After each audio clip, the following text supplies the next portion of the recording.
¿Cómo están? ¿Cómo les ha ido? Qué bueno ver algunas visitas en medio nuestro y saber que el Señor ha permitido que estén aquí. Y qué bueno verles, amada iglesia. Gracias, Dani. Qué bueno verles, qué bueno saber que nos congregamos para escuchar la palabra del Señor.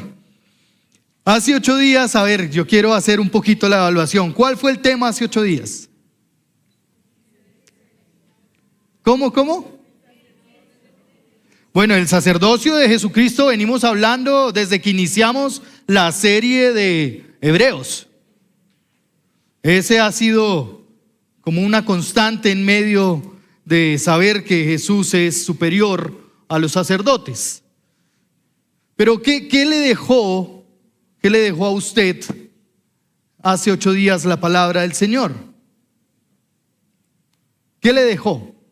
¿Qué le recordó? Muy bien, Janetcita.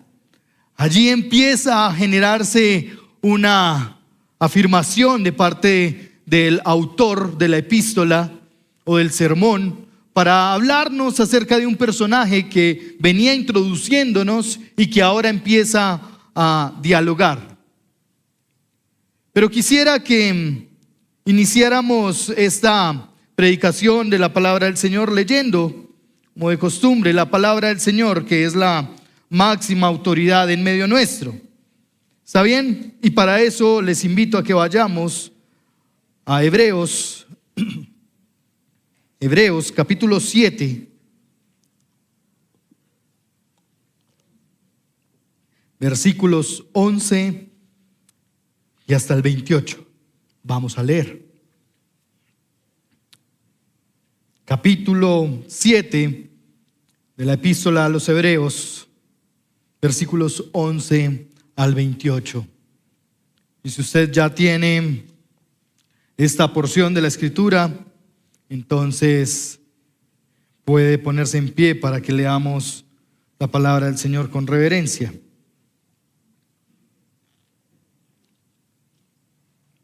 Y si usted ve a su lado a alguien sin la palabra del Señor, entonces comparta. Bueno, allí en las pantallas ya están, y gracias a la producción por ponerla allí para nosotros.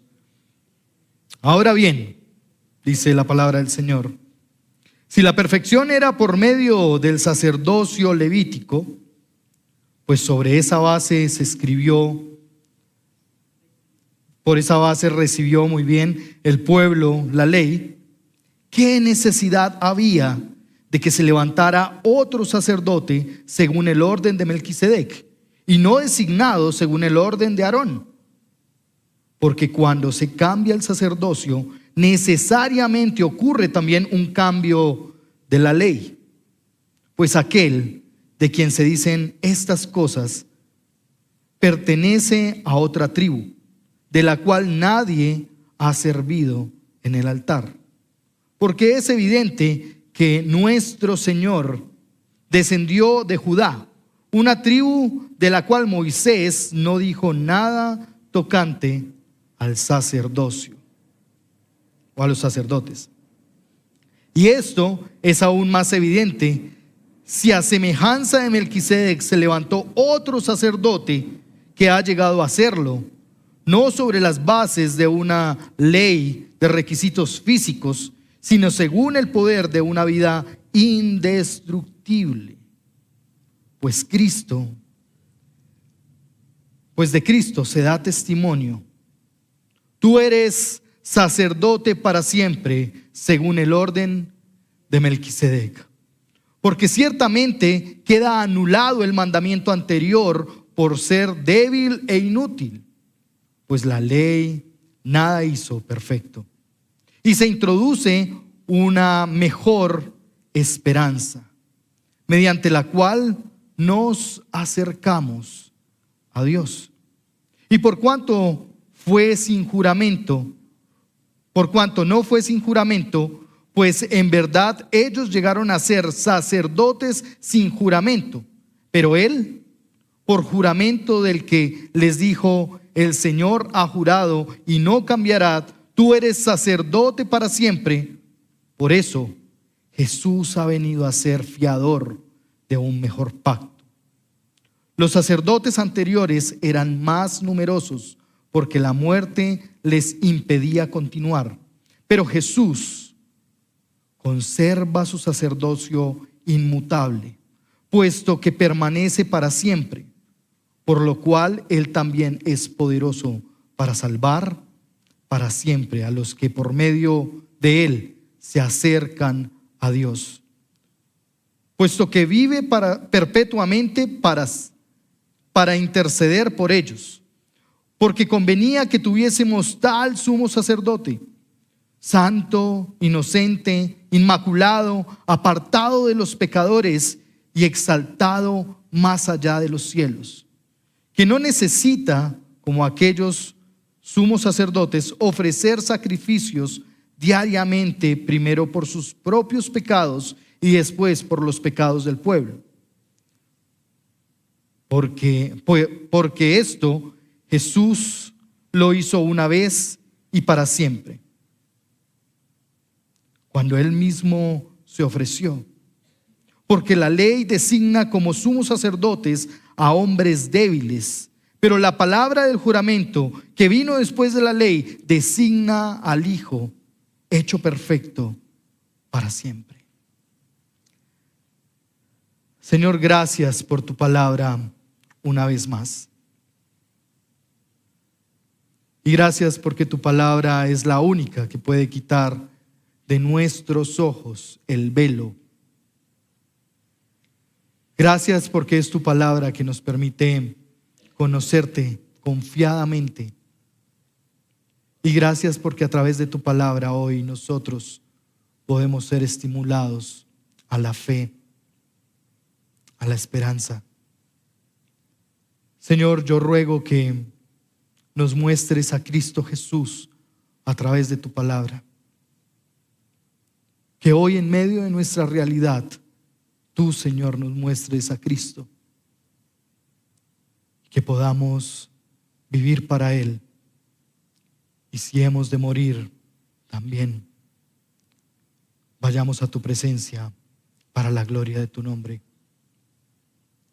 A ti las gracias, Señor, por complacerte en dejarnos tu palabra.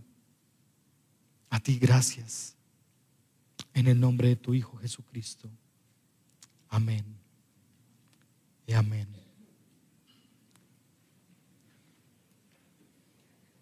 Cuando estudiaba esta porción de la Escritura y cuando ya estaba estructurando el sermón, para el título vino una pregunta a mi mente. ¿Necesitamos un cambio? No me responda a mí, pero pregúntese, interiorice, reflexione esa pregunta usted. ¿Necesitamos un cambio? Probablemente usted diga sí, probablemente no esté tan convencido o convencida de que necesitamos un cambio. Pero quisiera invitarle por 4 puntos hoy, de los cuales solo tocaremos 2, tranquilos.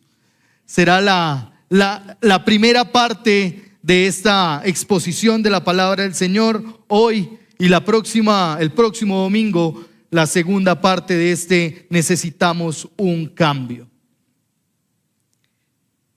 Cuando encontramos la palabra del Señor y vemos esa pregunta que quizás viene a nuestra mente, quizás tendríamos que responder. Y usted ha recibido, y si no lo ha hecho, por favor, levante su mano. Usted ha recibido un pedacito de papel y un lapicero. Y la idea es que en este pedacito de papel usted responda a una pregunta. Por allá facilitadores. Y por acá también hay necesidad de papelitos. Y usted responda, ponga allí en ese papelito, ¿qué necesitas cambiar tú? ¿Qué necesitas cambiar tú? Probablemente algunos se les dificulte este ejercicio de pensar qué necesita cambiar, porque está tan complacido consigo mismo, quizás está tan contento consigo mismo que no encuentra por lo menos una cosa que cambiar. Escriba allí, responda a esa pregunta: ¿qué necesitas cambiar tú?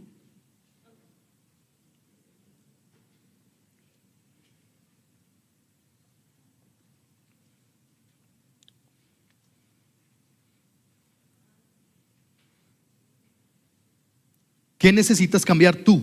Sí, cada uno. Sí, yo, sí. ¿Qué necesito cambiar yo entonces? ¿Qué necesito cambiar yo? Ya les entendí, claro. ¿Qué necesitas cambiar tú, esposa mía o esposo mío? No, cada uno. No qué necesita cambiar el otro, sino cada uno de nosotros qué necesita cambiar. ¿Qué necesita cambiar cada uno de nosotros?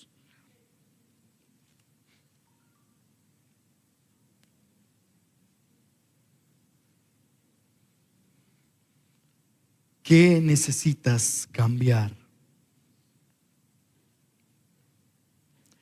Tranquilos, creo que hay más papelitos si necesitan más. No hay problema.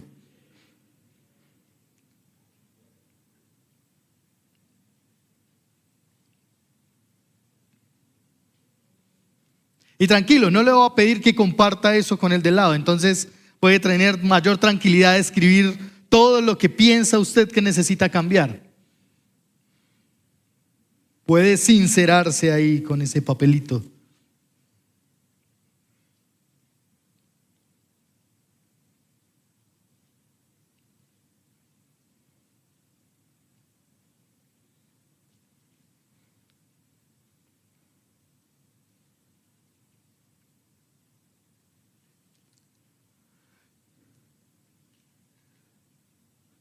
Suele suceder que en los cambios siempre estamos pensando qué necesitamos cambiar, pero qué necesitamos cambiar del carro, qué necesitamos cambiar de la casa, de los utensilios de la cocina. No, necesito otro sartén porque este ya está como viejito. Pero a veces se nos complica un poquito pensar en qué necesito cambiar yo. Y escúchese bien, es una necesidad. No es ¿qué creería yo que podría cambiar? No, ¿qué necesito cambiar? Y esas situaciones nos llevan a pensar un poco cuando remodelamos. Necesitamos cambiar porque ya esto que estaba cumpliendo un oficio ya no lo está cumpliendo a plenitud. Y necesito cambiarlo para que venga otro y cumpla el oficio que necesito que cumpla y a plenitud. Y pensamos en las remodelaciones y pensamos en que necesitamos hacer cambios, y normalmente esto evoca fin de año, ¿no? Los propósitos de diciembre, de final de año o de comienzo de año, por allá cuando comen uvitas. Se empieza a pensar, ¿qué necesito cambiar? ¿Qué necesito cambiar? Como primer punto, el autor nos ofrece una comparación, sin darnos mucho aviso de que va a comparar algo. Pero es lo mismo. El autor está diciendo, aquí hay algo que dejó de cumplir su función y necesito ahora que veamos la necesidad de que alguien venga a cumplir la función. El autor continúa con un sermón o con esta carta frente al sacerdocio divino de Jesús, destacando dos propósitos principales en la carta. ¿Recuerda cuáles son los dos propósitos principales de la carta? Yo sabía que iba a pasar esto. Por allá están susurrando, un poquito más duro. Una pregunta más fácil, sí. Es más fácil que quieres cambiar tú, ¿no? Pues el primer propósito de la carta es que el autor El Señor, a través del autor, quiere resaltar la supremacía de Cristo. Cristo como supremo por sobre todas las cosas. Ese es el propósito, uno de los propósitos y casi que el propósito principal de la carta. Pero un propósito que se desprende de este es el pastorear, el animar a la iglesia de aquel momento que está desanimada, que está viviendo persecución, que se siente medio con dudas, que necesita ser afianzada en la fe. Por eso cada uno de los sermones que aquí predicamos de Hebreos debe tener el tinte de ese doble propósito. Porque ninguna de las porciones de la Escritura en Hebreos se separará de ese doble propósito que el autor ya ha establecido, o mejor, el Señor a través del autor. Y ahí empezamos entonces a preguntarnos, si esa es nuestra estrella, si eso es lo que nos va a orientar durante el estudio de todo Hebreos, entonces tenemos que preguntarnos cómo este pasaje de la Escritura nos alumbrará para ver a Cristo como supremo por sobre todo. Y ya empezamos. Hace 8 días, Carlitos hablaba de Melquisedec, pero recuerdo muy bien que la importancia no era Melquisedec,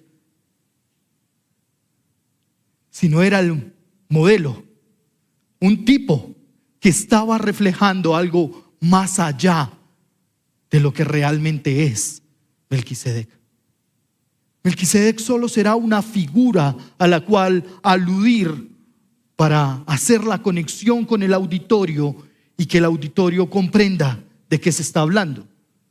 Por lo tanto, amados, versículo 11 nos habla iniciando de un sacerdocio, pero le pone un adjetivo con el cual se califica el sacerdocio levítico. Usted puede revisarlo ahí, versículo 11. ¿Cuál es ese adjetivo? Versículo 11, capítulo 7. Muy bien, perfección, perfecto. Dice, ahora bien, si la perfección era por medio del sacerdocio levítico. Es decir, el autor empieza diciéndonos que lo perfecto es que el sacerdocio levítico. ¿Están conmigo en el versículo 11? ¿Sí? ¿Están conmigo? Bueno. Si nos está diciendo que lo perfecto es el versículo 11, entonces ¿dónde queda Cristo en esa perfección? ¿O a qué se refiere el autor de la epístola a los Hebreos al decirnos que es perfecto el sacerdocio levítico? ¿Cómo? ¿Por la ley era perfecto?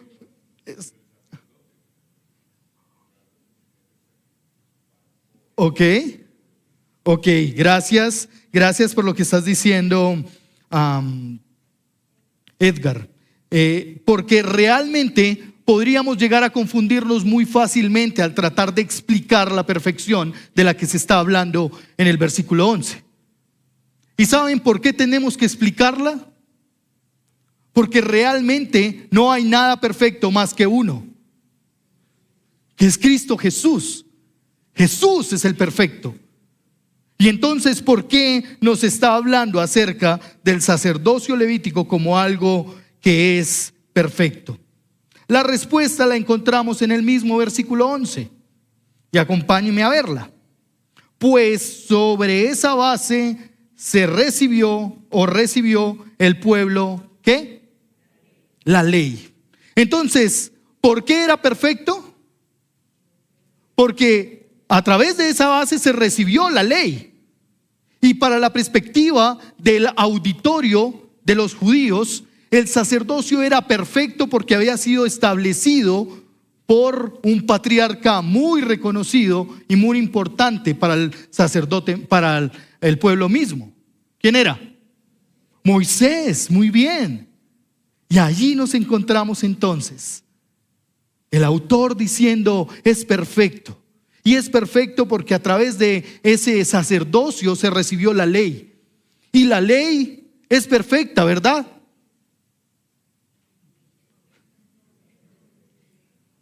Aquí ya nos dividimos. Aquí ya no hubo acuerdo. Aquí ya unos sí, otros no. Y ya fue más difícil, ¿verdad? Pues definitivamente la respuesta la vamos a encontrar más adelante, versículo 18. Porque ciertamente queda anulado el mandamiento anterior por ser débil e inútil. Pues, versículo 19, la ley nada hizo perfecto. Entonces se responde nuestra pregunta: ¿es perfecta la ley? No. Y nada puede hacer perfecto la ley. ¿Está bien?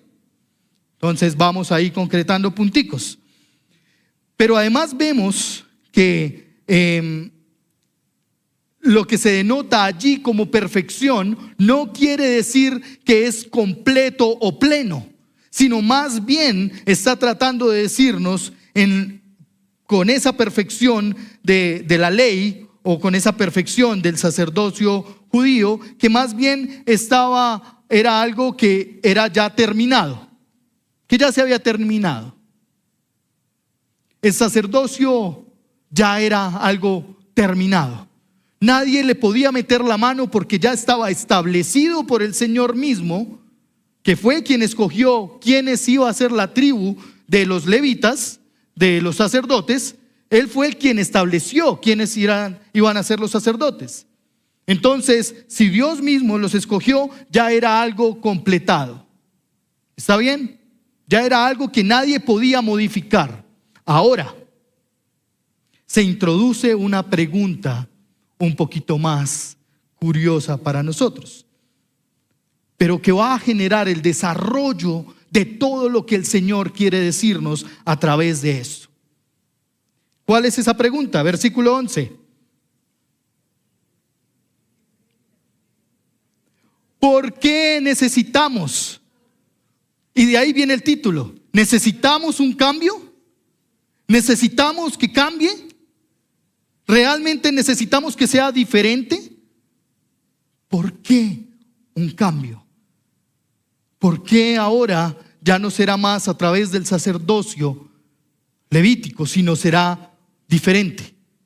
¿Por qué se hará ahora de esta manera? La pregunta está denotando una preocupación del mismo pueblo judío. ¿Por qué ahora diferente? Después de tantos años, ¿por qué se van a cambiar las reglas? ¿Por qué será distinto? Pero además va introduciendo una verdad mucho más profunda y eterna. Una verdad a la cual usted y yo necesitamos llegar. Déjeme por un momento resumir lo que aquí está sucediendo. Lo que sucede, versículos 11 y hasta el 14, es que realmente se están tocando pilares muy fuertes para el pueblo judío. Pilares de su base, pilares de lo que los ha llevado a permanecer en la fe teocentrista, es decir, en un solo Dios, por muchos años. Ha sido el fundamento por décadas. Se está tocando y se introduce entonces el tema del sacerdocio en el orden de Melquisedec.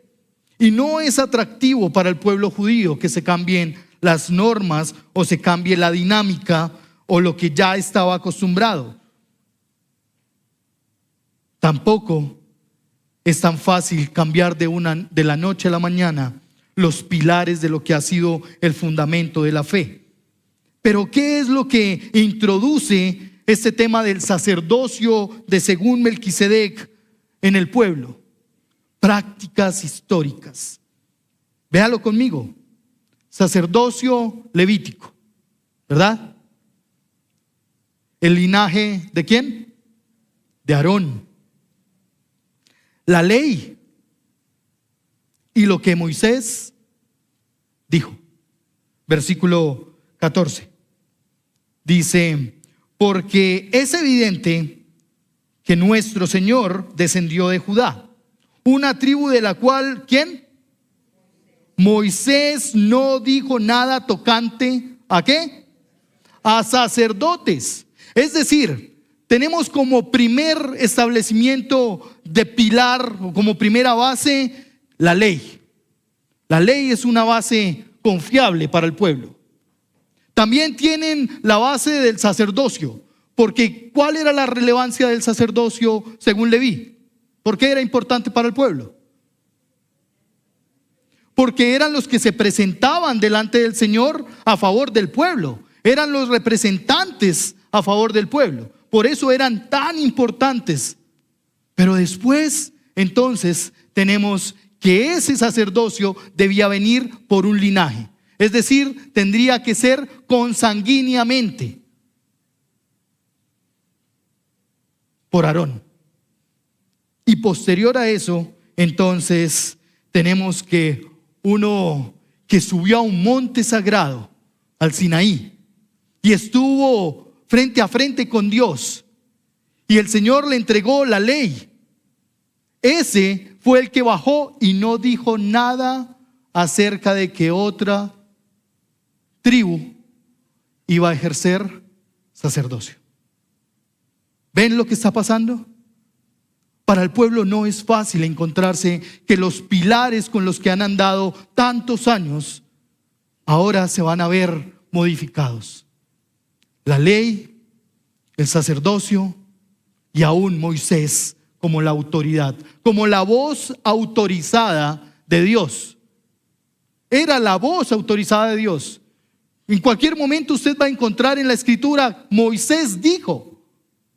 Y aún en las conversaciones con Jesús, los judíos aludían a Moisés dijo, porque esa era la voz autorizada para ellos.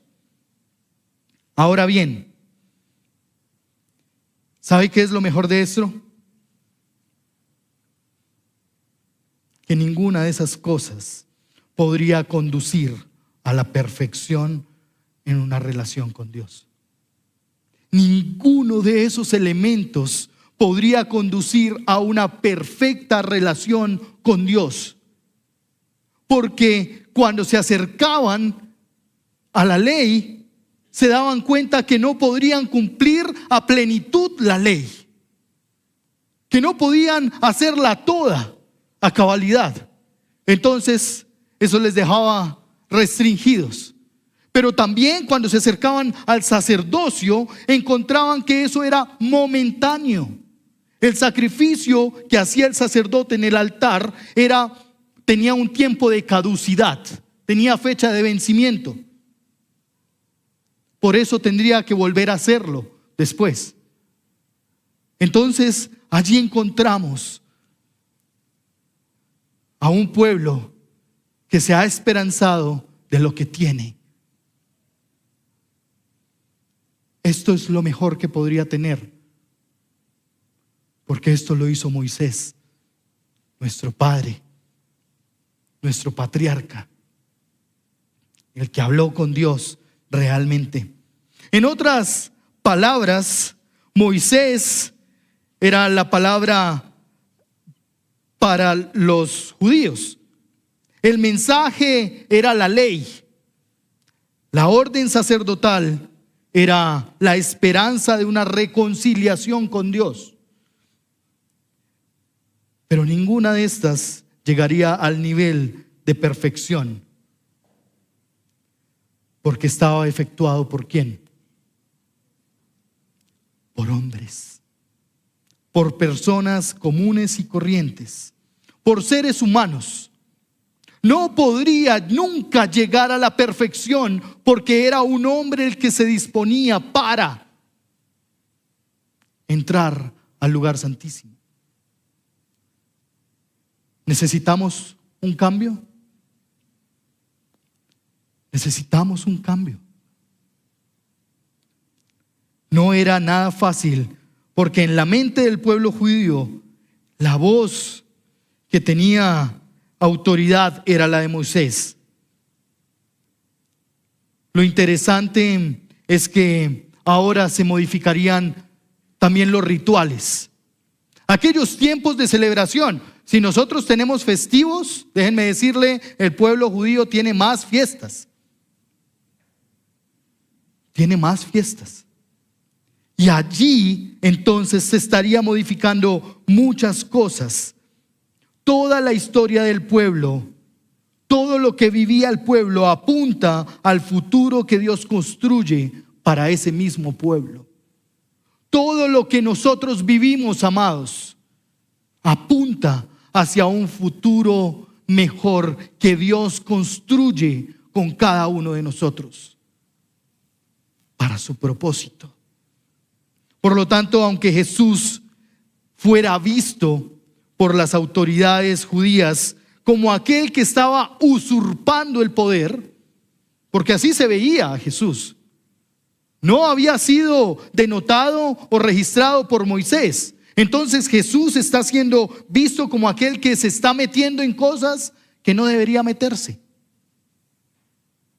Jesús es visto como aquel que no va a funcionar bien.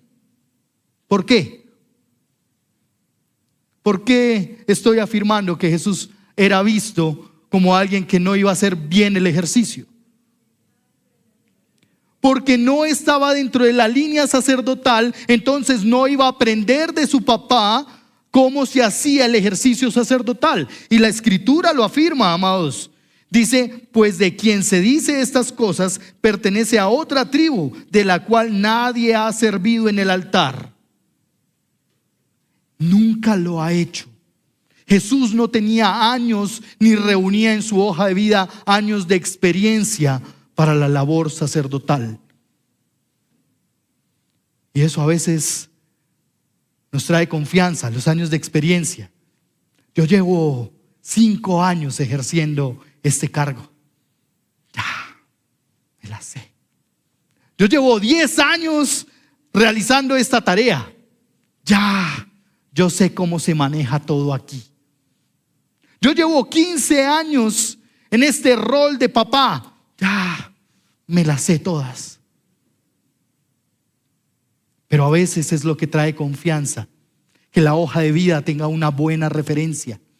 Si a Jesús lo hubiera recomendado Moisés, probablemente era confiable para el pueblo. Pero además, si hubiera venido dentro de la tribu de Leví, habría sido aún más recomendable. Pero encontramos a un Jesús humilde, a un Cristo que no había vivido esas experiencias. Los ritos antiguos, lo que vivió el pueblo, todo apuntaría a lo que el Señor quería construir con el pueblo para llevarlo a algo mejor. Jesús está allí caminando. Jesús está allí dándose a conocer.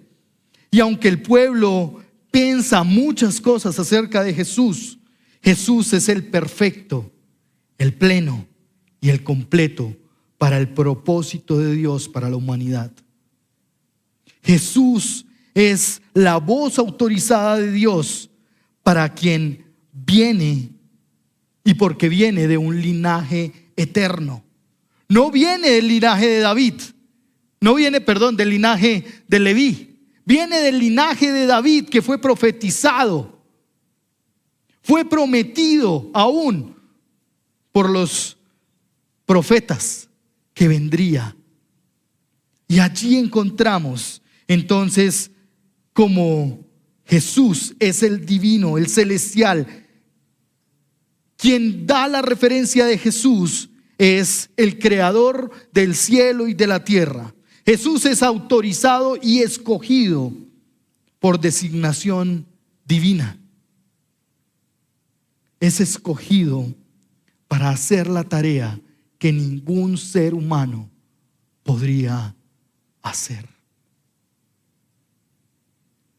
Por más recomendaciones, por más linaje, por más ley que haya cumplido, ningún ser humano podría llevar a cabo el propósito eterno del Padre para la humanidad. Por eso necesitaba un cambio. Por eso necesitamos un cambio. Un cambio que nos recuerde que no somos autosuficientes. Un cambio que nos recuerde y nos haga entender y tener conciencia de pecado. No podemos estar pensando que no tengo nada en mi vida por lo cual arrepentirme. No podemos estar caminando en medio de familias considerando que yo todo lo hago bien. No puedo caminar delante del Señor si mi corazón no se arrepiente delante del Señor. Necesitamos un cambio. Necesitamos menos de nosotros para que el Señor forme más a Cristo Jesús en nuestras vidas. Quizás nos estamos encontrando o te estás encontrando en una lucha con Dios por los cambios que Él quiere hacer y que está orquestando en tu vida.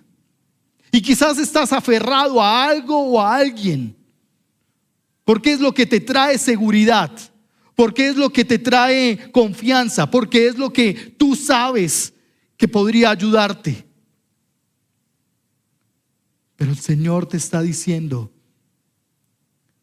no es a eso a lo que te tienes que aferrar. Depende de mí. Depende de mí. Como seres humanos, los cambios no son fáciles. Como seres humanos, caminar en parámetros quizás de la ley se nos hace fácil. Saber que no tenemos que pasarnos en semáforo el rojo es fácil. Saber que no tenemos que matar a otros quizás es fácil. Pero allí en esos puntos grisáceos, donde quizás la doble moral empieza a surgir, donde los chistes de doble sentido se dan por doquier, allí donde yo debo sacar provecho porque lo que importa soy yo, allí es donde quizás tú y yo necesitamos un cambio. Un cambio para caminar conforme al Señor. Un cambio para no acomodarnos a lo fácil que es que alguien se presente por nosotros. Que alguien pida perdón por nosotros. Que alguien dé su vida por nosotros. Ciertas prácticas que no agradan al Señor quizás es nuestra rutina diaria. Es increíble que en muchas ocasiones no tenemos la conciencia de pecado. Nos sentimos bien haciendo cosas que están en contra del Señor. Nos sentimos bien caminando por senderos donde sabemos que en algún momento vamos a caer. Pero necesitamos un cambio. Necesitamos cambiar algo en nuestra vida, cambiar algo en la dinámica familiar, quizás cambiar algo en nuestra rutina laboral. Necesitamos que Cristo entre y cambie necesariamente nuestras dinámicas, nuestras prioridades. Porque probablemente nuestra prioridad no está en saber que hay alguien más, que Cristo Jesús está ahí para nosotros. Quizás nuestra prioridad está en otros ítems para tener una buena vida aquí.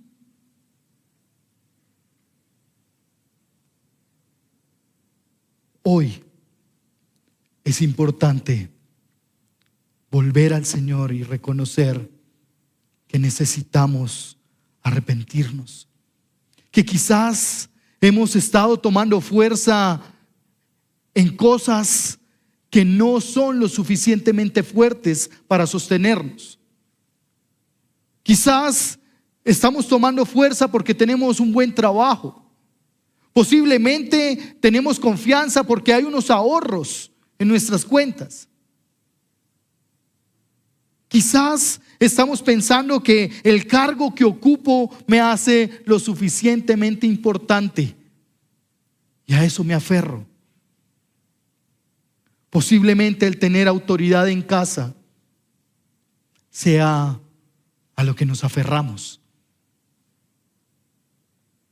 Y necesitamos una y otra vez recordar que es Cristo Jesús quien se va a entregar y se ha entregado por nuestro pecado una y otra vez. ¿A qué te estás aferrando hoy que no es Jesús? ¿Qué es tu prioridad hoy? ¿Qué estás defendiendo hoy que no es Cristo Jesús? ¿Qué es lo que estás persiguiendo hoy que no es vivir una eternidad con Cristo Jesús? Por un momento mire el papelito en el cual escribió que necesita cambiar. Y si hay algo que usted deba incluir en ese momento, en ese papelito, hágalo, inclúyalo. Quizás el Señor le ha hablado algo durante este tiempo y usted necesite incluir eso allí en ese papelito.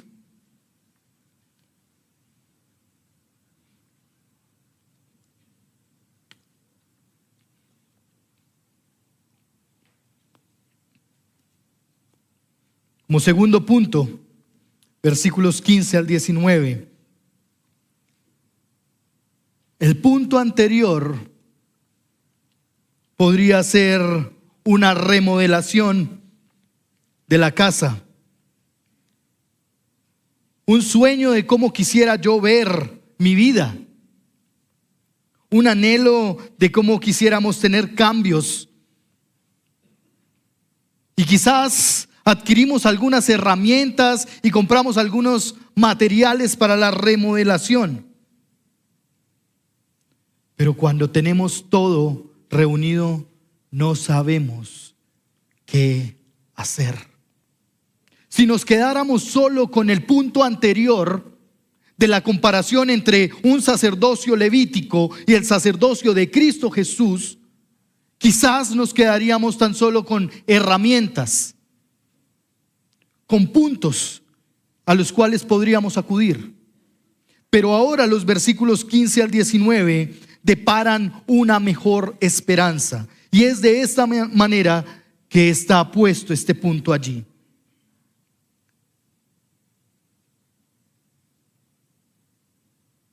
Para el autor es evidente que se trata de un cambio. No se trata de una suma de elementos. Es decir, no se trata de un sacerdote más. No se trata de que faltaba algo para ser suplido y entonces eso podría complementar lo que nosotros necesitamos. Para el autor es evidente que se necesita un cambio. Versículo 15. Y esto es aún más evidente. Si a semejanza de Melquisedec se levanta otro, no uno más. Y vean que esta idea se refuerza en el versículo 11, en la segunda parte, en la pregunta: ¿qué necesidad había de que se levantara otro sacerdote? Quizás a veces en nuestro caminar nosotros deseamos ir sumando cositas que puedan ayudar. Pero aquí no se trata de sumar herramientas para después tener un buen grupo de cosas y que eso nos ayude a ser mejores. Aquí se trata de un cambio rotundo, de una nueva forma de hacer las cosas, de algo diferente. Es otro quien vendrá a hacer las cosas. Y vean lo que dice el versículo 16. Que ha llegado a hacerlo no sobre la base de ¿qué? De la ley de requisitos físicos. ¿Recuerdan cuáles eran los requisitos físicos? Que Moisés hubiera hablado de él o que viniera del linaje de Leví, de Aarón. Pero no es sobre esa base en la cual se está construyendo a Jesús, aquel que es indestructible, aquel que tiene todas las cosas en medio de su caminar. Jesús no vendría a ser uno más en la cadena. Jesús no vendría a complementar la foto de los santos en la última cena. El propósito de Jesús no era venir para completar el número de elegidos con María y José en el pesebre. Jesús vendría para ser otro, para ser el único, para ser suficiente. No se trata de añadir un dijecito más al escapulario. No se trata de tener un santo más o un maestro más. Se trata de que solo hay uno que puede hacerlo. Se trata de que solo hay uno que es suficiente. Jesús viene sobre la base de una vida indestructible, de un sacrificio indestructible, de un sacerdocio indestructible. Jesús viene en una vida y en una nueva vida para cada uno de nosotros. La ley se cambia por la gracia, pero no porque sobreabunde el pecado, no porque sobreabunde, la gracia, sobreabundará el pecado. No se trata de eso, de abusar de la gracia. Se trata de comprender quién ha sido nuestro Redentor y a qué ha venido. El cumplimiento de las profecías se dan en Jesús mismo. Es que no podría venir de la descendencia de Leví, porque allí mismo el Señor ya había dicho en Miqueas capítulo 5 versículo 2 que nacería ¿en dónde? En Belén. Y Belén queda en Judá. Entonces ya estaba designado que Jesús vendría. Sería el león de la tribu de Judá. Sería la raíz de David, como lo dice Apocalipsis 5:5. Es decir, desde el principio se había dicho que Jesús, el libertador, el sumo sacerdote, el sacrificio perfecto, vendría de una tribu diferente, de un linaje distinto. El Señor Jesús, en el sistema de sacrificios, no vino a completar o a hacer pleno algo que estaba mal. Es más, no vino a corregir una mala práctica. Jesús, con su venida y designación como sumo sacerdote, tenía que venir necesariamente para cambiar el sistema del ritual de los sacrificios, para hacer la hora perfecta, para que ahora fuera indestructible. Venía a cumplir con lo que ya había jurado el Padre. Versículo 17. Con lo que ya había dicho el Señor, que se afirma en el Salmo 110. Ahí se está cumpliendo en Jesús el juramento del Señor. La necesidad del cambio se vería materializada en una mejor esperanza para quienes nos acercamos. Versículo 19. Quienes estaban esperanzados en la ley, en una práctica o algo religioso, su esperanza vendría al piso. Versículo 19. Pues la ley nada hizo perfecto, y se introduce una mejor esperanza, mediante la cual nos acercamos a Dios. Es decir, es Cristo Jesús ahora mediante el cual nos acercamos al Padre Celestial. No se trata del sumo sacerdote, no se trata de la tribu de Leví, no se trata de la ley, se trata de Jesús mismo, mediante el cual tendríamos acceso al Padre. Con Jesús como intercesor entre Dios y los hombres, la ley y el mandamiento sacerdocio quedaba descalificado, inútil, ya no serviría.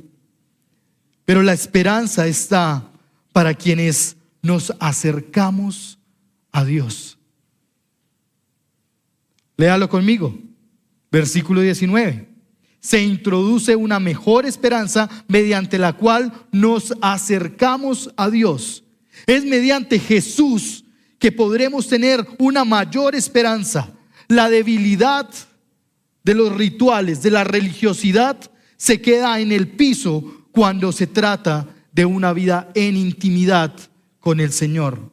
La esperanza ya no tendría que entrar solo una persona, sino que sería una vez y para siempre que todos nosotros podríamos entrar a la presencia misma del Señor. La obra de Cristo fue perfecta y nos deja una mejor esperanza. Nos deja una mejor redención. Nos deja una mejor oportunidad. Quizás hemos pensado que no es tan fuerte eso de relacionarnos con Dios. Quizás pensamos que Dios no responde a nuestras oraciones. Quizás estamos pensando que lo que vivimos quizás no le interesa a Dios. Y quizás es porque estamos esperando en un Dios que complace y no en un Dios que hace su voluntad. Quizás es porque estamos anhelando un Dios que hace lo que yo le digo y no un Dios que ejecutará su voluntad y su propósito por encima de nuestros sueños y anhelos. Aquí mismo, el que Cristo Jesús vaya como cordero y como sacerdote al lugar santísimo, hace y nos hace a nosotros santos y santificados. ¿Y saben qué es lo que va a decir Hebreos más adelante en el capítulo 12? Sin santidad, sin ser santificados, sin el filtro de Cristo Jesús, sin el sacerdocio de Cristo, nadie podrá ver a Dios. No será suficiente con orar todos los días si no crees en Cristo Jesús. No será suficiente con leer un pedacito de la Escritura si tu vida no refleja la santidad delante del Señor. La oración que agrada al Padre Celestial es aquella donde el orante clama por ser pasado por el Cristo de santificación de Jesús para morir a sí mismo y poder acercarse a la presencia de Dios.